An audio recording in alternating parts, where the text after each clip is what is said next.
Swine. It's time for a new era of communication in the swine industry, one that you can get the latest updates while commuting or driving to farms. Here you will have the brightest minds of the global swine industry in your pocket. If you have fat, over-conditioned sows, you're burning a lot of money in feed costs, and you're also going to have poor reproductive throughput. Swine It Podcast is only possible with the support of forward-looking and innovative sponsors like Elanco's Prevacent, a new PRRS Spective. Visit Prevacent, PRRS.US to learn more.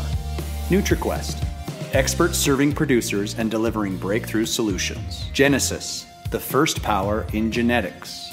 Zinpro, essential trace minerals, exceptional performance. Every Pig, a simple yet powerful pig health and production management tool. Gestal, always one step ahead in swine feeding.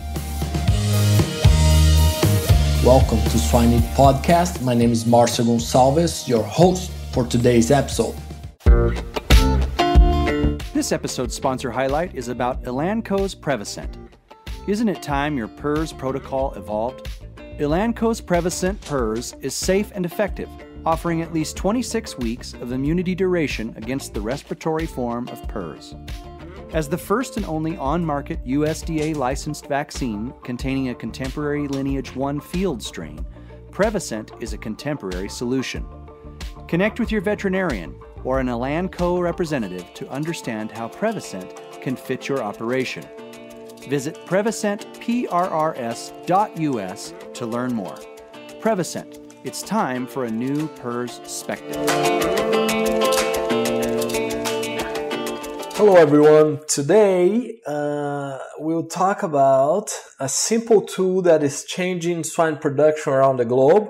And our guest is the inventor of this tool and also faculty at NCSU. And his name is Dr. Mark Knauer. How are you, Mark, today? Very good, Marcio. Very good. Appreciate your time again. And let's just start. Our first question normally is if you can just share about yourself and your career. Sure.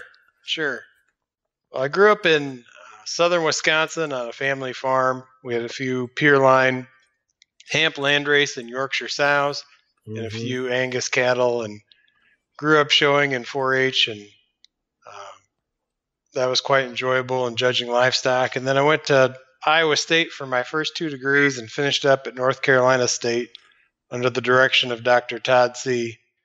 And then I went to the Institute for Pig Genetics in the Netherlands for about 6 months before coming back to take a position at the National Pork Board, where I was the director of animal science for a year, and then came back to NC State, where I've been now for 8 years as a swine extension specialist. Very nice. Very good. And so, we're going to talk about the tool, and but also, I guess, to start things off, what is your thoughts on gilt weight at breeding and ways to use that to improve production? So it's an interesting topic of discussion because there's just not a whole lot of research tying gilt weight at breeding to subsequent reproduction. There's one large study that was done, I believe, in the Midwest that people often refer to, but generally we want to have multiple studies before we really reach a conclusion. And the answer might differ within production systems. So when we think about gilt weight in relation to subsequent reproduction, there's some give and take. On one hand, if you breed a gilt lighter, you'll have less feed cost in her. But on the other hand, if you breed a gilt at a heavier weight, when she farrows, when she's gone through her lactation, she's likely going to have more body reserves, which should help conception rate for the next reproductive cycle. Interesting.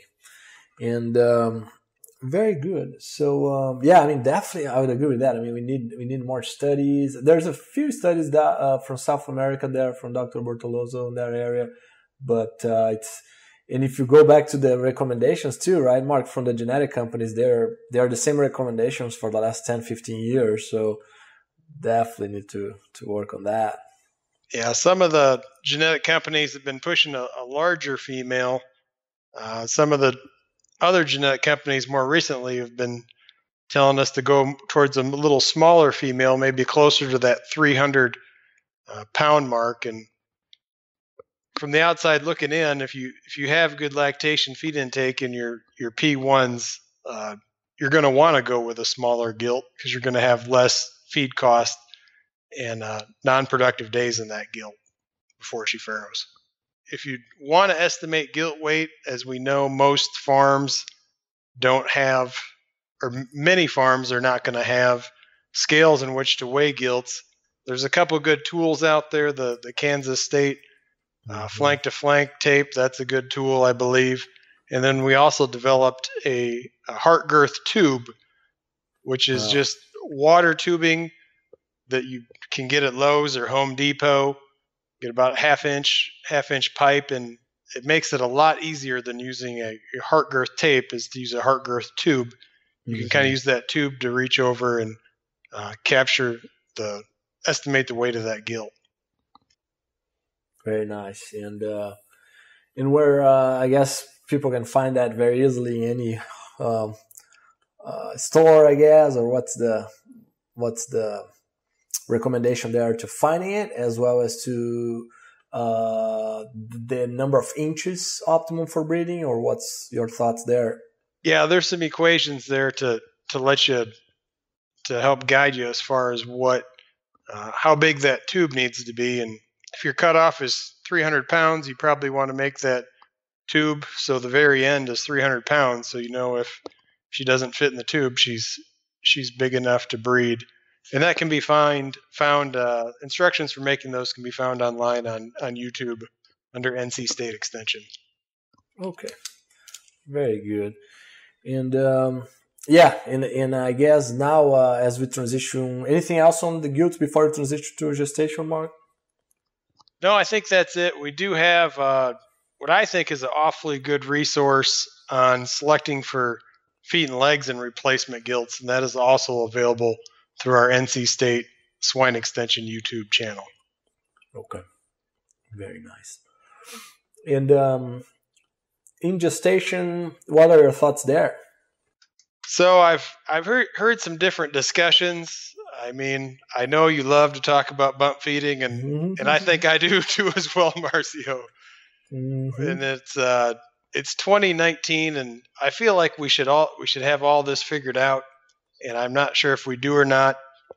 If we look at the past research, bump feeding has been shown to improve birth weight sometimes in gilts, but it hasn't really been shown to improve piglet birth weight in sows. But beyond the needs of the pig or the needs of milk production, we also maybe need to think in terms of needs of the sow. So this sow is... she's leaner than she was 30 years ago, and she has more pigs than she did 30 years ago. And birth weight has gone down, but genetic companies are starting to correct for this. So we're going to see bigger piglet birth weights coming here in the near future. And so she's got a lot more maternal gain that's going on in those last few weeks of gestation. And so when we think about in terms of bump feeding in relation to the sow, we may need to look at this a little bit more. So if I went into a program today, I mean, fat sows, I don't think there's any reason to bump feed or put them on full feed prior to farrowing. I just don't. I feel like you're just wasting feed. In thin sows, of course, you're going to want them to get them into a better condition going into farrowing. So when they come out of farrowing, they're more likely to conceive. So if you got a thin sow, maybe somewhere 2 weeks before she farrows, you increase the feed on her to try to get her in better condition before she farrows. Or maybe if she gets 3 or 4 full days of full feed prior to farrowing, maybe that's enough.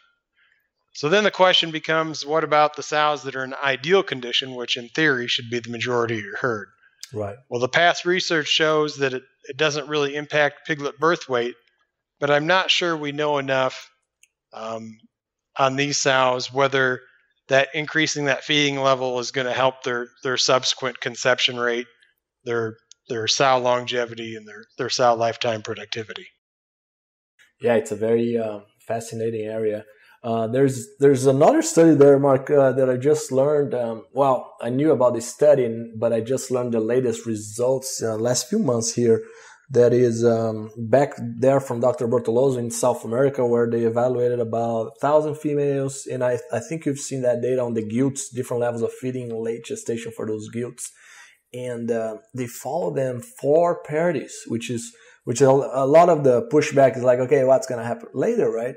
But they evaluated that for 4 parities. And guess what happens? The more feed you give in late gestation, the worse the retention rate. And makes sense because they lose more weight in lactation and things like that. But I think the biggest thing is I think what you're going to talk next, which is the managing body condition, right? And I don't think the feeding program is as important as the body condition, meaning if they're fat, they need less feed. Very simple. If they're thin, they need more feed. Very simple as well. But what are your thoughts on body condition management, Mark? So when we look at important areas on the sow farm, I mean, obviously you got to get sows bred, and obviously you got to take good care of them when they're born. And where the body condition piece fits in is it can help you do both of these, because sows that are too thin are less likely to breed, and sows that are too fat are going to have poor litter size and also poor lactation feed intake, which will also impair their ability to breed. So sow body condition is an important piece that I think you can do on an individual sow basis now with some of these objective tools we have that can really enhance your reproductive performance and optimize your feed costs. Because if you have fat, over-conditioned sows, you're burning a lot of money in feed costs, and you're also going to have poor reproductive throughput. Right. And I agree. I mean, one of the reasons I think that this area is so exciting is that it's one of the few areas in pig production that when you find a farm that is fat, which there's more farms that have a lot of fat sows out there than I think we realize, is one of the areas where we can save a lot of money on the millions of dollars and also improve performance, which is so exciting. Very good. So as we think about the objective tool, Mark, if you can talk to us about the Caliper. Yes, of course. So about 8 years ago, we came up with the concept. So the concept applies to whether you got beef cattle or horses or pigs or whatever the species may be. So when an animal doesn't have much muscle or much fat, it's going to be very angular over its top. When you look at it from its behind, it's going to be very angular. And then as the animal adds fat and muscle along its loin edge, the top of that animal becomes wider and flatter. So basically what the caliper does is it just measures the angle of the top line of that animal. Very nice. Yeah, it's an amazing way of looking at not only fat, but also the lean. And that's very interesting. And some of the other tools wouldn't do that sometimes. Like back fat measurement, for example. Now, so I know you talked about the version 3.3. What is that? So we've made a lot of changes to the caliper in the last 6 months, and most of these changes are going to be new because they're not really out in the public too much yet. So we're on the 3rd version of the caliper this year. The first version, it worked fine, but the dial needle part was not quite as robust as it needed to be if you dropped it. Mm-hmm. And then we came up with the 2nd version, which still works well today. And then in the field, we saw a lot of people weren't using the handles. And so I'm like, well, if you're not going to use the handles on the caliper, maybe we can just cut them off. Mm-hmm. And that way the caliper is going to be lighter weight, could potentially use it with one hand, and it's going to be less cost to make as well. And it costs less to make, and we've passed those costs onto our people that purchase them.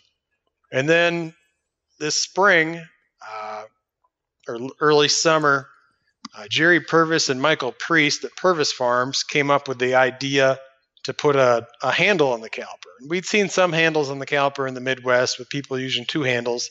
This was the first time that we'd seen somebody using one handle to use the caliper. Because if you have to bend over and measure a couple hundred sows a day, you can do it. But if you don't have to bend over and you can go faster, that's a lot better. So what we've come out here with just the last few months is a 30-inch extension that you can put on the caliper. Interesting. And you can just fly. So the other day I was out at Purvis Farms, and I did 1,000 sows in less than a half day. So you should be somewhere around 6 seconds or less per sow, and that includes the time to spray paint the back representing the color or number in relation to the body condition score. Very nice. So we've made a lot of changes in the last 6 months. It looks quite different if you ordered one than if you ordered one at the beginning of the year. Interesting. And what is the recommendation as far as to when to evaluate that body condition?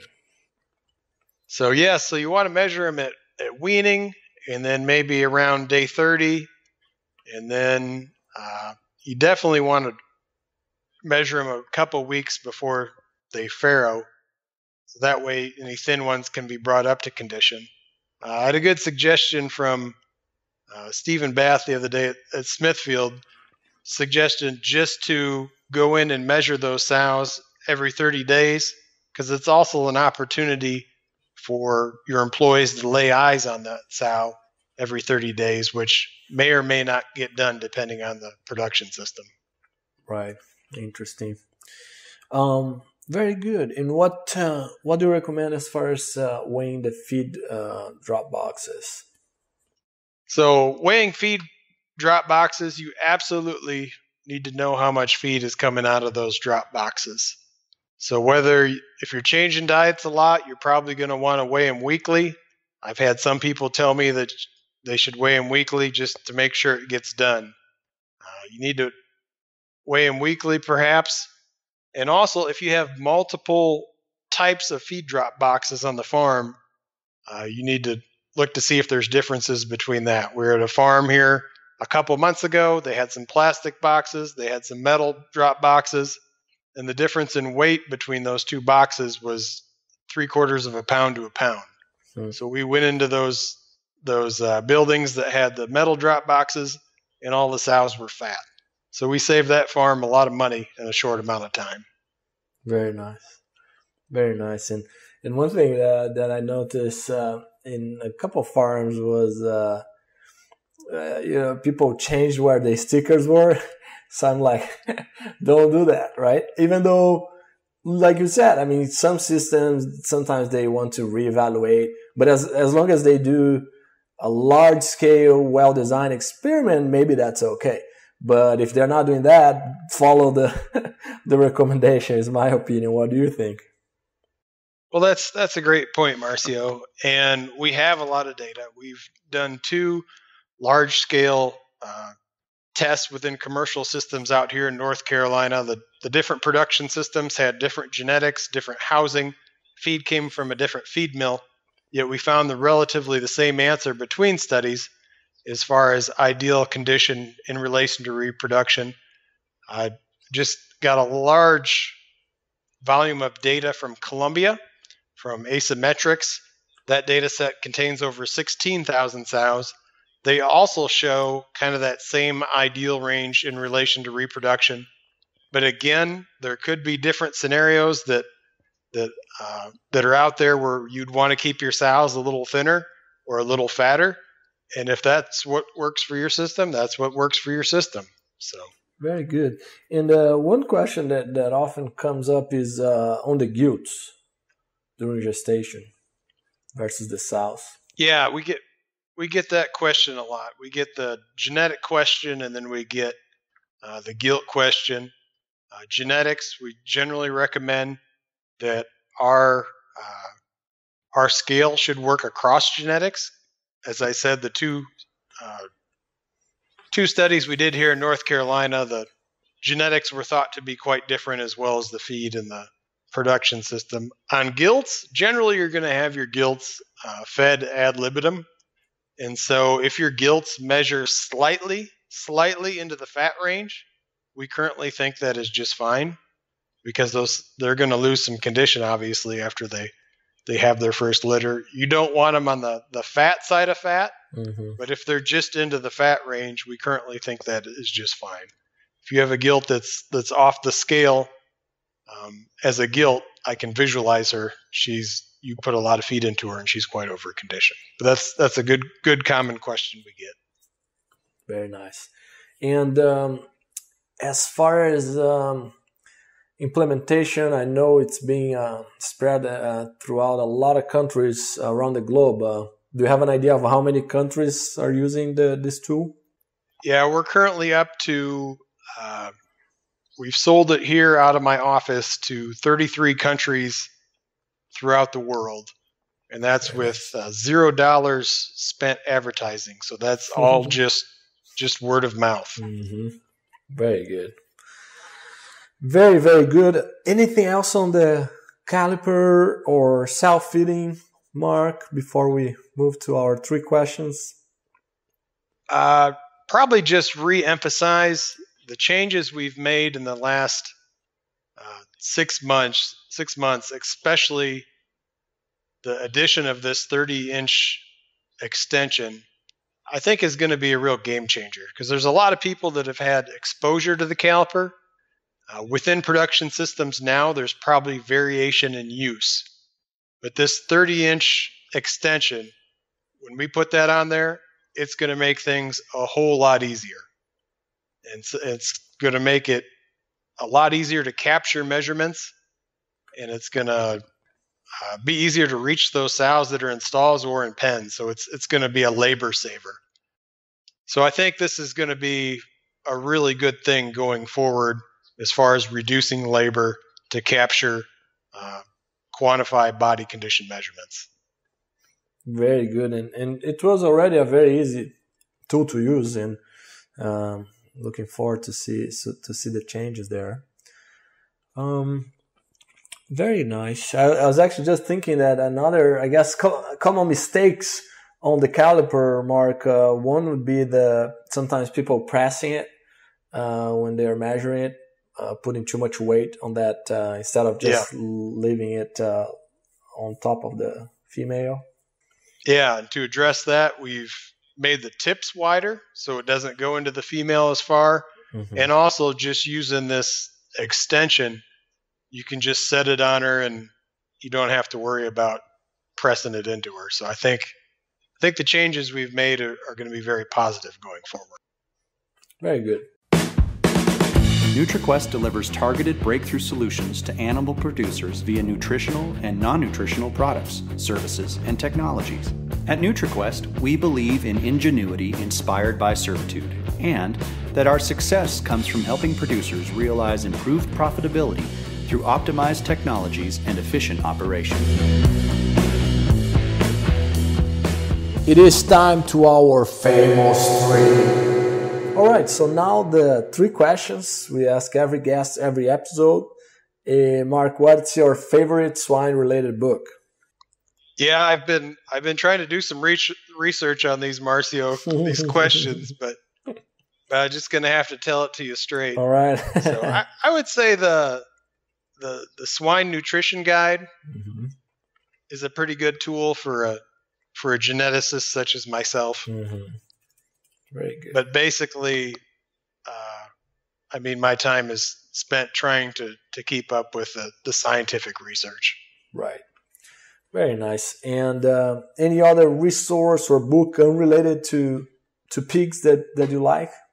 Oh, yeah. When I was a youngster in elementary school, I read a lot of books one year, and unfortunately, I haven't read a whole lot of books since. So it's really just been a matter of keeping up with the scientific literature, which I do enjoy. And I'm impressed with people that have read a lot of different books unrelated to swine. Yeah. I just wish I had better time management to do that myself. Yeah, I mean, there's plenty there in the literature. And sometimes I joke with some friends. I don't know how they can keep up with poultry and pigs. Sometimes there's just a lot of things in pigs alone. Very good. And in your opinion, Mark, what separates successful swine professionals from those that are not? That's a good question, and I mean we could probably go through and list about 5 or 10 things. I see perseverance is a pretty big one. I know I had opportunity to interact with some of the individuals that have already talked on this program, and I learned a lot in a short amount of time from some of them, such as like Steve Pullman and Wayne Cass. Learned an awful lot from those two in a short amount of time. And a common thing I see in very successful people is they just have a great level of perseverance. And they're a little bit of workaholics. Hopefully they're balancing it some with life too, but just an awful lot of perseverance. Very interesting. Yeah, the whole work-life balance, it's different for everyone, right? Yeah. Very good. Well, I think we got to the end here, Mark. Appreciate your time. I'm very fan of the Caliper, and I think it's very good way of managing the body condition, because sometimes we have consultants going through the farm and different production managers, and then you have the manager of the farm. Everyone has their own opinion about body condition. So I think it's great work. I wanted to congratulate you for that. Thank you. I appreciate that. Hey guys and girls, I cannot believe it. We crossed 9,000 plays in our podcast, so thank you so much for being part of our community, as well as thanks for all the great guests that we have had. I hope you enjoy this podcast as much as I do. To be part of our email list and get some exclusive materials, go to our website, www.swineit.com. That's swineit.com, and subscribe to our email list. Also, we love feedback. So if you use the Apple Podcasts app, please leave us a review. It is much appreciated. We'll talk soon.